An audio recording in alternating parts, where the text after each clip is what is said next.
In the last video, we had a look at various projections onto various perspective grids, all of which, in a way, relate to the sort of lens one might put on a camera. Of these perspective types, we only looked seriously at examples of single-point perspective, particularly in film, the classic looking down an elevator point of view. Let's now take a brief look at some other examples of how filmmakers and photographers use perspective, or lens type, or simply point of view to create a way of seeing, a visual style in their art form. Painters and drawers can also use perspective in the same way to convey drama or intrigue. Perspective is a valuable tool to be deployed by all visual artists, and as with all learned skills, such as drawing itself, perspective as an adjunct to drawing also requires a lot of practice to master and use in an impulsive, creative, and unconscious way. First, let's look at so-called bird's eye views. Here's a view of a hotel pool from ground level. Look at how much more inviting it looks from this bird's eye view.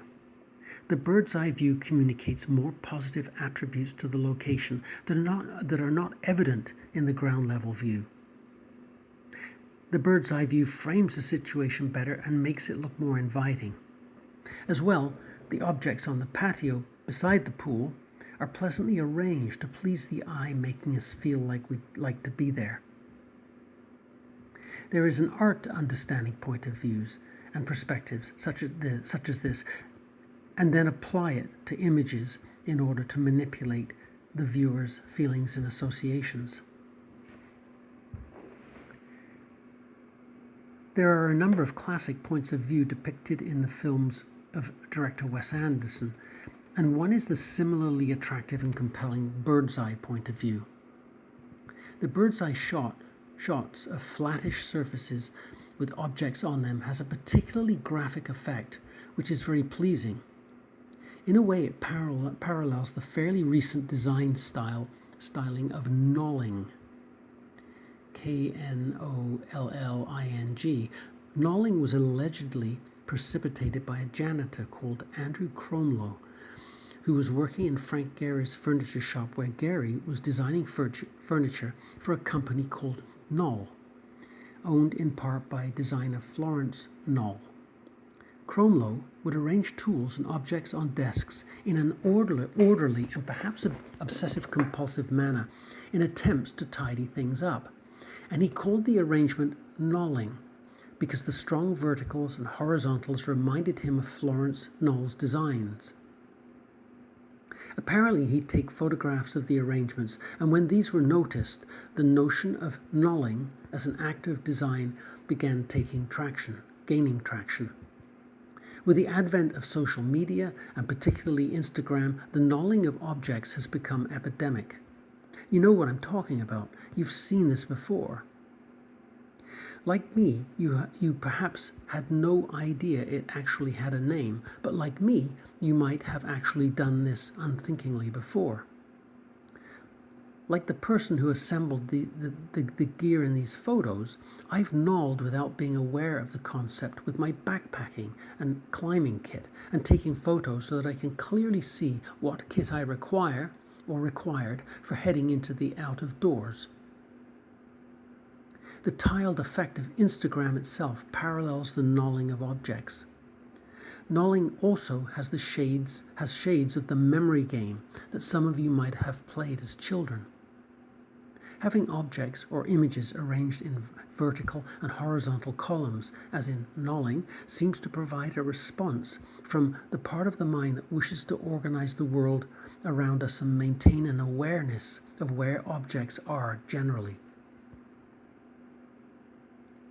I have a suspicion that it is the compelling arrangement of knolled objects, as well as the flat graphic effect of Wes Anderson's bird's eye views, that creates a compelling and memorable visual impact in shots such as these in his films.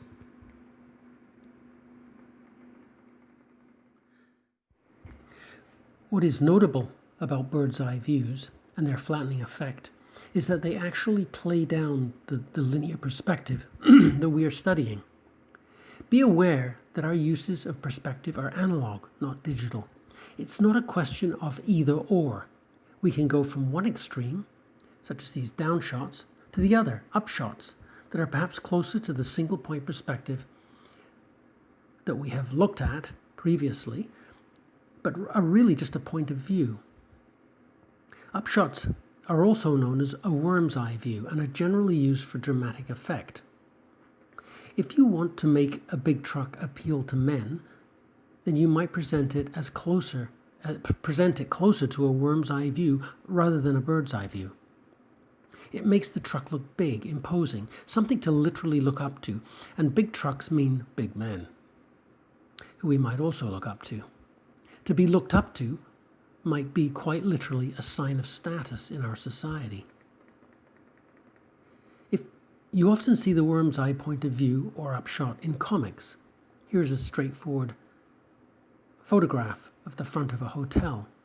See how much more dramatic and imposing and prestigious and therefore inviting this carefully crafted worm's eye point of view with a forced perspective is.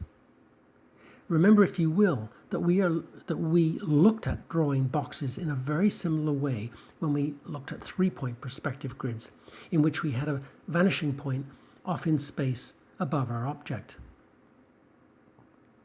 The upshot effect is dramatic, and filmmaker Quentin Tarantino makes up shots of a trademark kind, as you can see here. Notice in these shots, verticals are not nearly parallel to the edges of the picture frame. Linear perspective appears forced and dramatic, as in single-point perspectives. We've looked at two filmmakers who, among their many trademark styles, are known to use downshots and upshots, respectively.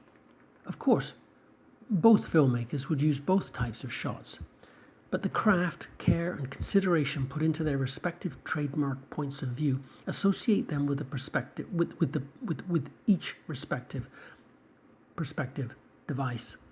And bear in mind, they, like you, can and do use every kind of shot in between these two extremes.